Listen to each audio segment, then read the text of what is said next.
টাকা পয়সার কথা ভাগলেই আমাদের মাথায় কি আসে? অঙ্ক, চার্ট, কঠিন সব ফর্মুলা, তাই না? কিন্তু আসল খেলাটা কিন্তু অঙ্কের না। আসল খেলাটা হলো সাইকোলজির। মর্গান হাউসের লেখা দ্য সাইকোলজি অফ মানি বইটার উপর ভিত্তি করে আজকের আলোচনায় আমরা দেখব আমাদের আর্থিক জীবনকে পর্দার আড়াল থেকে কোন মানসিক শক্তিগুলো চালায়। চলুন এই ফ্যাসিনেটিং দুনিয়াটা একটু ঘুরে দেখি। চলুন শুরু করা যাক একটা অদ্ভুত সত্যি গল্প দিয়ে। এমন এক গল্প যেটা শুনলে টাকা পয়সা আর সাফল্য নিয়ে আমাদের সব ধারণা হয়তো ওলটপালট হয়ে যাবে। গল্পটা দুজন মানুষকে নিয়ে, যাদের একজনের সাথে আরেকজনের কোনো মিলই ছিল না।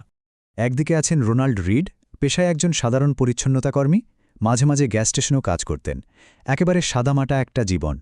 আর অন্যদিকে আছেন রিচার্ড ফাসকন, হার্ভার্ডের ডিগ্রি, মস্ত বড় এক কোম্পানির এক্সিকিউটিভ। জীবনটাও ছিল তেমনই ঝাঁচকচকে, কিন্তু গলা পর্যন্ত ঋণে ডোবা। মানে বুঝতেই পারছেন, দুজনের জগৎটা ছিল একদমই আলাদা।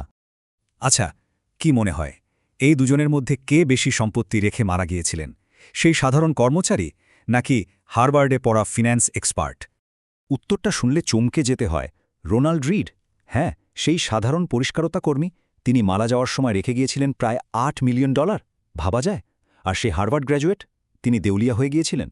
কিভাবে হলো এটা? খুব সহজ। রিড বছরের পর বছর ধরে ভালো কিছু কোম্পানির শেয়ারে অল্প অল্প করে টাকা লাগিয়ে ধৈর্য ধরে অপেক্ষা করেছেন। আর ফাসকন, তিনি বিশাল বিশাল লোন নিয়ে বিলাসবহুল জীবন কাটাতে গিয়ে 2008 সালের অর্থনৈতিক সংকটে একেবারে পথে বসে যান। রোনাল্ড রিড আর রিচার্ড ফাসকনের এই গল্পটাই কিন্তু আমাদের আজকের আলোচনার একেবারে মূল পয়েন্টে নিয়ে আসে। সেটা হলো, টাকা পয়সার খেলায় সাফল্য কিন্তু কঠিন কোনো জ্ঞান বা ডিগ্রি দিয়ে আসে না। এটা আসলে একটা সফট স্কিল। মানে আপনি কত কিছু জানেন, তার থেকেও অনেক বেশি জরুরি হলো আপনার আচরণটা কেমন। এই যে ধৈর্য ধরে থাকা, লোভ বা ভয়কে সামলে রাখা আর লম্বা সময়ের জন্য পরিকল্পনা করতে পারা, এগুলোই হলো আসল খেলা। টাকা নিয়ে আমাদের যে ব্যক্তিগত অভিজ্ঞতা, সেটা কিন্তু আমাদের সব সিদ্ধান্তকে অদ্ভুতভাবে নিয়ন্ত্রণ করে। ভাবুন তো, সারা দুনিয়ার অর্থনৈতিক ইতিহাসে যা যা ঘটেছে, তার তুলনায় আমাদের নিজেদের অভিজ্ঞতা তো বিন্দুর মতো, হয়তো 0.00000001%। কিন্তু মজার ব্যাপার হলো, আমাদের কাছে মনে হয় এই ছোট্ট অভিজ্ঞতাই যেন 80% সত্যি। আমরা দুনিয়াটাকে ওই ছোট্ট চশমা দিয়েই দেখি। আমাদের বেড়ে ওঠা, আমাদের পরিবারের টাকা পয়সা নিয়ে কেমন আলোচনা হতো, এইসব আবেগ আর স্মৃতিগুলোই কিন্তু যে কোনো স্প্রেডশিট বা ডেটার চেয়ে অনেক বেশি শক্তিশালী হয়ে ওঠে। আচ্ছা, এবার দুটো যমজ ভাইয়ের গল্প শোনা যাক। দুটো অদৃশ্য শক্তি যারা আমাদের সব আর্থিক সিদ্ধান্তের পেছনে লুকিয়ে থাকে। এদের নাম হলো ভাগ্য আর ঝুঁকি। একদম এক মুদ্রার এপিঠ ওপিঠ। কিন্তু আমরা প্রায়ই এদের কথা বেমালুম ভুলে যাই। বিল গেটসের গল্পটা ভাবুন।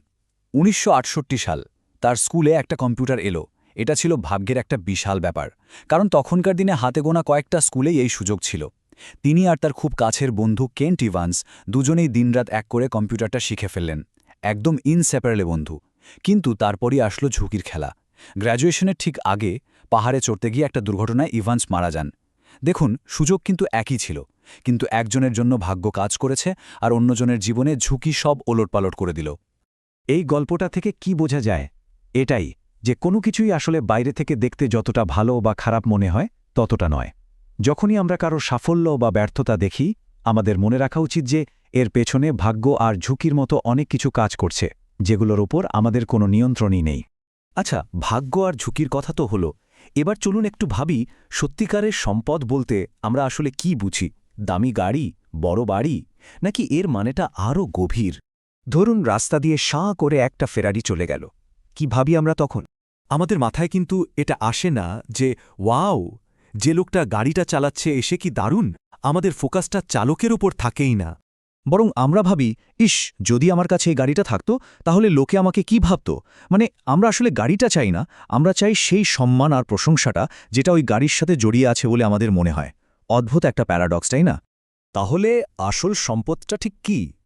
লেখকের মতে আসল সম্পদ হল নিজের সময়ের উপর পুরো নিয়ন্ত্রণ থাকা। সেই স্বাধীনতা যা দিয়ে সকালে ঘুম থেকে উঠে বলা যায়, আজ আমি যা চাই ঠিক তাই করতে পারি। দামি জিনিসপত্র নয়, এই স্বাধীনতাই হল সত্যিকারের সম্পদ। সব শেষে চলুন কথা বলি সাফল্যের আসল দাম নিয়ে। কারণ পৃথিবীতে কোনো কিছুই তো আর এমনি এমনি পাওয়া যায় না, তাই না? শেয়ার মার্কেটের সাফল্যেরও একটা দাম আছে, তবে সেই দামটা টাকা পয়সা দিয়ে মেটানো যায় না।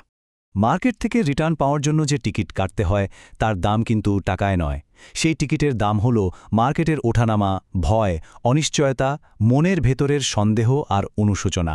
মার্কেটের এই যে ভোলাটিলিটি বা ওঠানামা, এটাকে ফাইন বা জরিমানা ভাবলে চলবে না। এটা আসলে লম্বা সময়ে রিটার্ন পাওয়ার জন্য একটা অ্যাডমিশন ফির মতো। এই মানসিক দামটা দেওয়ার জন্য যারা প্রস্তুত থাকে তারাই শেষ পর্যন্ত সফল হয়।